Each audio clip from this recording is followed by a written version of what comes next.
आपने law and order की बात की, लोग ये कहते हैं, आप पर आरोप ये लगाता है विपक्ष कि आपने एक धर्म विशेष को टारगेट किया। योगी जी अपने काम को गिनाते गिनाते जानबूझकर अब्बाजान का जिक्र करते हैं। वो जानबूझकर ऐसे शब्दों का जिक्र करते हैं, तालिबान को यूपी चुनाव में ले आए हैं। वो पूरा चुनाव हिंदू मुसलमान बनाना चाहते हैं आप, ये आप पर आरोप है। और जो काम आप लॉ एंड ऑर्डर के लिहाज से भी कर रहे हैं वो धर्म विशेष को टारगेट करके किया गया, ये भी आरोप है। देखिए, आज तक भारतीय जनता पार्टी, डॉक्टर श्यामा प्रसाद मुखर्जी, पंडित दीनदयाल उपाध्याय, देश के गौरव अटल बिहारी वाजपेयी, आदरणीय नरेंद्र मोदी, किसी कुर्ते के ऊपर एक दाग नहीं लग सकता है, चाहे किसी प्रकार का लोग बात कर रहे हैं। अटल जी को भी लोग सांप्रदायिक कहते थे, आपको ध्यान होगा। मैं भी इस विषय पर आ जाता हूँ। लोकसभा के अंदर जब चर्चा हो रही थी, जब सरकार गिरी, जब वह प्रधानमंत्री बने थे, शपथ हुआ था, तो लोगों ने आरोप लगाया कि अटल जी सांप्रदायिक हैं, सांप्रदायिक हैं, कि अटल जी सांप्रदायिक हैं। और सांप्रदायिक क्यों हैं?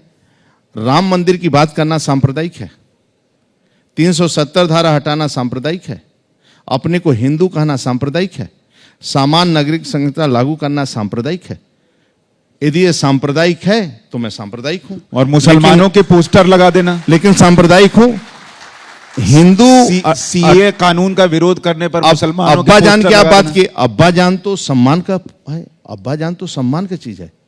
ये तो अच्छी, पता नहीं क्यों अखिलेश जी भाई चिढ़ रहे हैं, सपा के मुखिया। ये तो अब्बा जान तो अच्छा सम्मान की बात है, लोग सम्मान की बात करते हैं। कोई आदरणीय योगी जी इसके लिए नहीं बोले हैं अब्बा जान तो। पर सर ये आप दिल से बोलिए, आपके घर में आपके जो बच्चे हैं वो आपको अब्बा जान तो नहीं बुलाते ना? देखिए, वहां पर तो अब्बा जान हम लोगों को भी आज भारतीय जनता पार्टी में, जैसे आप लोगों को बुरा लगता हो अलग विषय, लेकिन भारतीय जनता पार्टी में हम लोग इतने दिन से काम करने, जो युवा मोर्चा के अध्यक्ष हमारे साथ 2001 में थे, मैं प्रदेश अध्यक्ष था, वो जिला अध्यक्ष था, तो आज सब बड़े हो गए हैं, उनके बेटे हो गए हैं, बेटे के भी बेटे हैं, तो आते हैं, कोनो दादा कहते हैं, कोनो अंकल कहते हैं, कोनो ताऊ जी कहते हैं, तो इसमें बुरा क्या मानना है? लेकिन कोई अब्बा जान तो नहीं कहता। अब हमारे हिंदू संस्कृति में अब्बा जान का नहीं, लेकिन दादा, काका, फूफा, अखिलेश यादव भी तो हिंदू है सर। अखिलेश यादव भी हिंदू हैं, मुलायम सिंह भी हिंदू हैं, तो उनको अब्बा जान बोलकर आप टारगेट कर रहे हैं। देखिए, उस पार्टी की तो बात मत करिए। केवल वह पार्टी मुस्लिम वोट बैंक की राजनीति करती है, केवल मुस्लिम वोट बैंक की राजनीति करती है। उनको किसी से प्रेम नहीं है, उनको लगता है कि इस वोट के, और हम क्या करते हैं, हमें वोट या मिले या न मिले, प्रधानमंत्री आवास मिलेगा तो हिंदू को भी मिलेगा, मुसलमान को भी मिलेगा, तो ये शौचालय मिलेगा तो हिंदू को भी मिलेगा, मुसलमान को मिलेगा, किसान सम्मान निधि हिंदू को मिलेगा तो मुसलमान मिलेगा। और हमारा दायित्व कि दोनों मिलकर इस प्रदेश को आगे बढ़ाना है, देश को आगे बढ़ाना है, दुनिया में देश का सम्मान बढ़े, और दुनिया में किसी देश में यहाँ का हिंदुस्तानी उतरे तो वह कहे कि पाकिस्तान वाले शर्मा कर कहते हैं कि हम हिंदुस्तानी हैं। आज मोदी जी के आने के बाद दूसरे देशों में पाकिस्तान वाले भी कहते हैं हम हिंदुस्तानी हैं, इसलिए सम्मान बढ़े। तो सम्मान का मतलब मोदी जी आने के बाद शांति के मार्ग पर आगे देश बढ़े, कहीं दंगा की बात नहीं करते। और यहां भी आप देखेंगे, मंदिर निर्माण के बाद एक भी दंगा नहीं हुआ और एक भी कहीं गुंडागर्दी नहीं हुआ।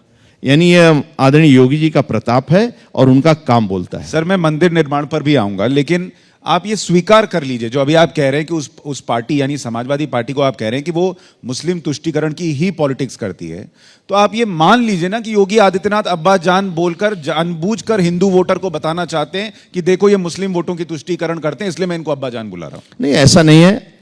देखिए, मैं तो सर सम्मान देने के लिए तो नहीं है, ये तो स्वीकार कर लीजिए। देखिए, आप कहेंगे जैसा कहेंगे उसकी बात अलग चीज है, लेकिन हम चिढ़ाने के लिए नहीं भाषण करते हैं। उन्होंने बोला, मतलब वो लोग जो भी कर सकते, जैसे मान लीजिए राम मंदिर है तो कार सेवकों पर गोली चलवाना, वो केवल वोट बैंक की राजनीति करते हैं। जो करना पड़ेगा करेंगे, उस वोट के लिए कुछ भी कर सकते हैं, आगे बढ़कर एक कदम कर सकते हैं, केवल वो वोट बैंक की राजनीति। अच्छा, लेकिन और मैं गारंटी से कहता हूं कि उनको लग रहा है कि वोट बैंक पूरा उनके पास आ रहा है। आप देखते रहिएगा चुनाव, तो उनके पास वोट बैंक आएगा नहीं। कौन ले जाएगा, कौन ले जाएगा? क्योंकि असदुद्दीन ओवैसी उनको दूसरी तरफ से गालियां दे रहे हैं, वो कह रहे हैं ये मुसलमानों के लिए कुछ नहीं करते। बसपा को लोग कमजोर समझ रहे हैं क्या? बसपा मजबूत है, सपा से तो मजबूत है। कितनी सीट है बसपा के लिए? आप देखते रहना। अब लोकसभा में देखिए, आप लोकसभा में तो आप देख ही लिया, आगे लोगों को गलतफहमी है